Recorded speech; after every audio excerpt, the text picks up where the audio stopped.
Entire books have been written about Trump's casino fiasco in Atlantic City in the early 90s. There's nothing really new here except for one tax return that says he took this $900 million loss.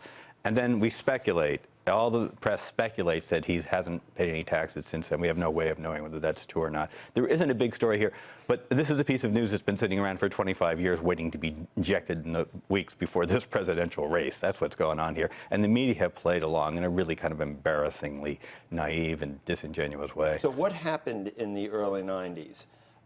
You point out Business Week estimated that Donald Trump was probably underwater by $1.4 billion at that point. Yeah, he borrowed a bunch of money in the junk bond market to buy casinos, build casinos, buy an airline, buy the Plaza Hotel, and then the market went all to heck on. Why? How'd the market? Well, I was around, but I don't know why. Remember, there was a steep recession in the 90-91. That was partly it. The Atlantic City did not pan out the way people hoped, and Trump's casinos were cannibalizing each other. I mean, it wasn't a good business plan whatsoever. Bad business person, a huge faux pas, or a big roll of dice that didn't pay off. Okay, which is what people do that when they're in the private sector, and sometimes it doesn't pay off. That's right, and at the same time, the junk bond market died because of regulation and Justice Department action, and there went his chance of refinancing his empire to more acceptable rates. For some reason in 1918, they thought that it made sense to help companies that get in trouble do this to recover. Was there a rationale for net operating loss carry forward? Yeah, you know, supposing you're starting a small business in the first 4 years, you lose $1 million. In the last year, in the 5th year, you make $1 million.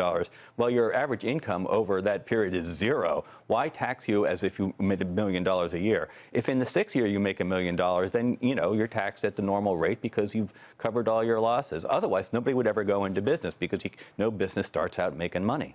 Should there be limits? I mean, I know that this is all legal, but if we were to really focus on the tax laws at this point, how would you change them? Would you put limits on some of these things? Would you do away with them? Would you keep them? You know, I think the net loss carry forward is fine. I don't know how Trump generated these losses. It's possible that they weren't real, that they're, you know, sort of figmentary, but the IRS has been all over his returns for the last 20 years. So if there was a problem there, they would have found it. I'm not guessing there's anything at all illegal there. What I'm thinking is forward-looking from here, because we all talk about how the tax laws need to change. I'd get rid of the corporate income tax, which is just a pass-through to consumers. So has he not, the job he's done explaining this has been ineffectual? He has not done a good job of explaining much lately. You know, the answer is I'm a businessman. I suffered a terrible business reverse. I booked my losses in the tax code as you're supposed to, and I went on and rebuilt, and that's the end of the story. Hey, CNBC fans, thanks for checking out our YouTube channel. Here you're going to find videos packed with all of the information that you need to be smarter about your finances. You can subscribe by clicking right here and click on all the videos around me or the I right here to watch the latest from CNBC. Thanks for watching.